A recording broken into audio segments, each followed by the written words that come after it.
Hello friends, तो आज हम लोग डाटा स्ट्रक्चर के बारे में पढ़ेंगे। तो चलिए जानते हैं डाटा स्ट्रक्चर क्या होता है। डाटा स्ट्रक्चर का मतलब है कि डाटा को किस फॉर्म में किस तरह अरेंज कर सकते हैं हम लोग, जो कि यूटिलाइज करने में हमें बहुत आसान होगी। जैसे कि एक एग्जांपल हम देते हैं, जैसे कि कुछ भी नंबर लिख लेते हैं।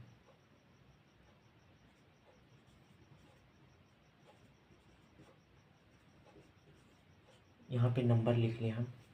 तो देखिए, अगर अगर इसे हम सॉर्ट करते हैं, ठीक, तो 1, 9, 15, 25, 52, ये क्या हुआ ना, ये डाटा अरेंज किया हुआ है। तो हमको ढूंढने में ज़्यादा समय नहीं लगेगा, ठीक, क्योंकि ये सीक्वेंस वाइज है कि पता है मुझे 1 के बाद 9 आई, 9 के बाद 15, 15 के बाद 25, 25 के बाद 52। तो चलिए हम लोग डिफिनेशन से जानते हैं डाटा स्ट्रक्चर क्या होता है। तो data structure are the fundamental building block of a computer programming. मतलब कंप्यूटर प्रोग्रामिंग का एक फंडामेंटल बिल्डिंग ब्लॉक है।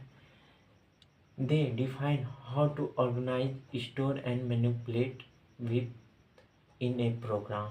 मतलब किस तरह हम अरेंज करते हैं डाटा को और स्टोर करते हैं और उसका यूटिलाइज करते हैं, हाँ, प्रोग्राम में।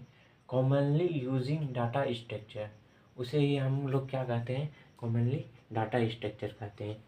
जैसे कि एग्जांपल में हम लोग ले सकते हैं इंक्लूड, एरे को किस तरह मतलब अरेंज फॉर्म में रखते हैं, link list, stack, Q, tree, graph. ये सब क्या हो गया ना, हम लोग का डाटा स्ट्रक्चर का एक बोल सकते हैं प्रोसेस हुआ, जो कि सॉर्टिंग करने में काफ़ी आसान होती है, ठीक। तो डाटा स्ट्रक्चर, फिर आगे बढ़ते हैं हम लोग। Data structure is a store that is use to store and organise data. मतलब डाटा स्ट्रक्चर जो है ना, स्टोरेज, मतलब स्टोरेज किया हुआ है, जो कि यूज़ करता है स्टोर एंड ऑर्गेनाइज डाटा। मतलब किस तरह से उसको यूज़ करना है ऑर्गेनाइज फॉर्म में, उसे ही क्या कहते हैं, डाटा स्ट्रक्चर।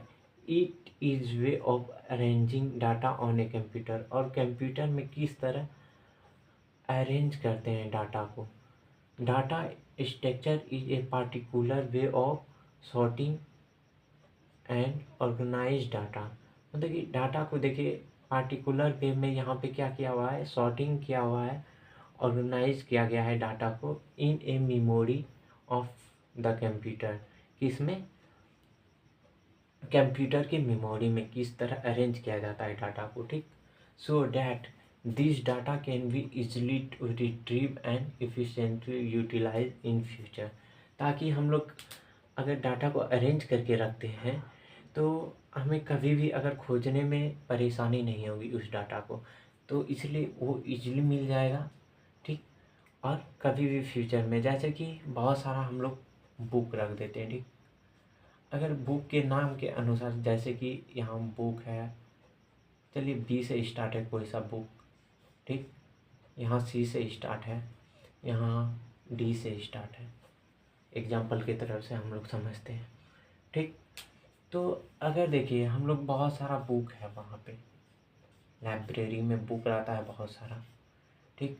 अगर यहाँ पे बी नाम का, सी नाम का रख दे, यहाँ पे डी नाम का रख दे, यहाँ पे बी नाम का रख दे, यहाँ पे ए नाम का रख दे, तो मुझे ढूंढने में बुक को बहुत ही परेशानी होगी। लेकिन इसी को अगर हम सीक्वेंस वाइज में रखते हैं, बुक को अरेंज करके, तो मुझे ढूंढने में परेशानी, जैसे कि ए नाम का बुक ऊपर रहेगा, उसके नीचे क्या होगा, बी नाम का बुक, सी नाम का बुक, डी नाम का बुक। तो इससे क्या होगा ना कि हमें ढूंढने में काफ़ी आसानी होगा, और कभी भी फ्यूचर में अगर हमें ज़रूरत पड़े तो हम लोग इजीली तरीक़ा से खोज सकते हैं। तो इसी तो डाटा स्ट्रक्चर मतलब समझ गए ना कि किस तरह से, मतलब डाटा स्ट्रक्चर में होता है कि डाटा को किस तरह से अरेंज कर सकते हैं, हाँ, ताकि उसे फ्यूचर में हम लोग कभी भी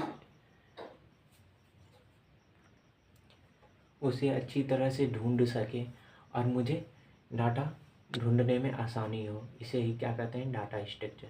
आई होप कि आप लोग समझ गए होंगे। तो थैंक यू इस वीडियो